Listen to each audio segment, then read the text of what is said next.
Hello and welcome to Frost Over the World. Later in the programme I'll be talking to soul singer Beverly Knight, discussing the French elections and exploring the phenomenon of honour killings. But first of all, dramatic news this week from Bangladesh. The story so far, just for a moment. Back in 1991, the military government was toppled through a people's uprising, led jointly by Khalida Zia and Sheikh Hasina. In the subsequent years, both women served as Prime Minister. Last year, an interim administration took charge to prepare for fresh elections, but in January the military stepped in to run that administration and the elections were postponed. Sheikh Hasina is now facing charges that relate to murder and corruption. Last week she was blocked from boarding a flight home from London after the military-backed government barred her from returning.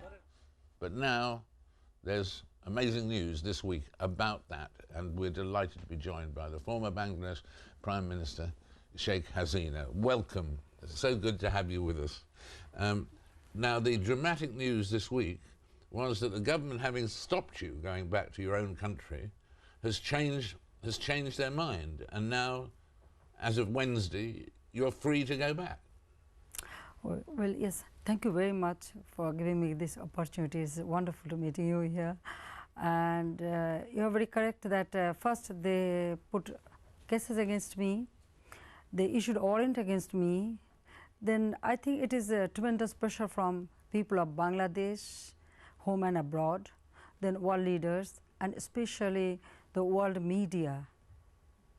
And that's why they withdraw the ban. Now I can go back to my country, and I am going back very soon. Soon as possible, I'm going back. And you'll then you'll have the opportunity to, in person, to fight these charges that have been made. You'll be able to. Yes, of course, I want to fight it. Rule of law will take its own course, and it is very interesting that, in one hand, the same ministry filed case against me, issued warrant, and other hand, they bade me, put ban on me so that I cannot go back. So when I raise this issue, perhaps then, and of course when I will go, I will face the case, because I know very well that all these charges and case totally false. It's absolutely false, and I mean those cases they have. So you want to go back and say that loud and clear? Of course, yeah. You know, my people are with me, so I will, you know, fight this back with the, in one hand politically, other hand I mean through judicial. So I want to place before. Do you want to be, I'm sure you do, do you want to be Prime Minister of Bangladesh again? Well, it's depend on our people. If our people want me, then no, it's people to decide. How can I say that? Yeah. Of course, I want to serve my people. I want to work for my people. And you know, I dedicated myself for my people, because our people are very poor, they are worst sufferer. At this moment, they don't have any political right, they don't have any right to speech, or they are suffering from economic problems. So I want to assist them, because, you know, my father had a dream. He wanted to build up Bangladesh as poverty-free country. So I also, you know, have the same ideology, and I want to follow my father's ideology and build up Bangladesh as poverty-free, illiteracy-free, prosperous Bangladesh, because Bangladesh people fought for that cause, fought for their democratic right, their political right, and economic right, and fundamental rights. And you mentioned your father. I have very fond memories of interviewing him right at the beginning of 1972, when he just returned as the father of the new country, really, yes, released by West Pakistan, wasn't it? And, yes, and started on that mission. What do you think you could do if you're re-elected? The thing people always talk about, the problem being basically too much corruption in Bangladesh. Is it possible to wipe that out or get rid of it?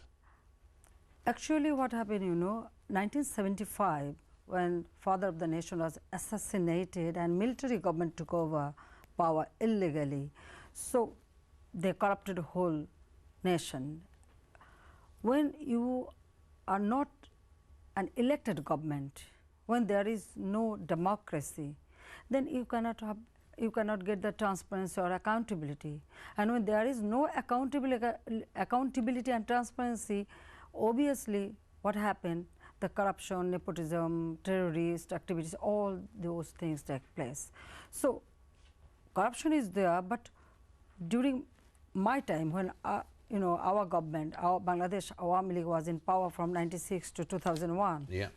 Beside this corrupt administration or corrupt system, but we made tremendous progress. Our country, we had 4 million metric ton food deficit. We developed and we increased the production, and country become self-sufficient in food. Our literacy rate was only 45%. We increased up to 66%. Like our power generation was 1600 megawatt. We increased about 4,300. So that way, we ensure people's fundamental right and the food security of the country. Our poverty reduction rate was 1.52%. So we started reducing the the poverty. So poverty is our main enemy and main cause. So we devoted that. So I am very much confident with the help of people and our friends, home and abroad, definitely we can develop our country and we can curb the corruption. But now I think that they should hold election as soon as possible. Otherwise, without transparency, without elected government, the country cannot run for a long time. And the poverty, the corruption, you cannot stop. Then again, the same cycle will start. What happened after 75? So we don't want that. We want true democracy and democratic right of our people. It's a very, very great joy to have you with us. You're going to go back home to face all these issues in a week or two, yes? That's true. I'm planning to go back first week of next month because I have some program already set up. But of course, very eagerly I am waiting to go back to my people because I couldn't accept when there was a bar, then I couldn't accept it, that this is my country.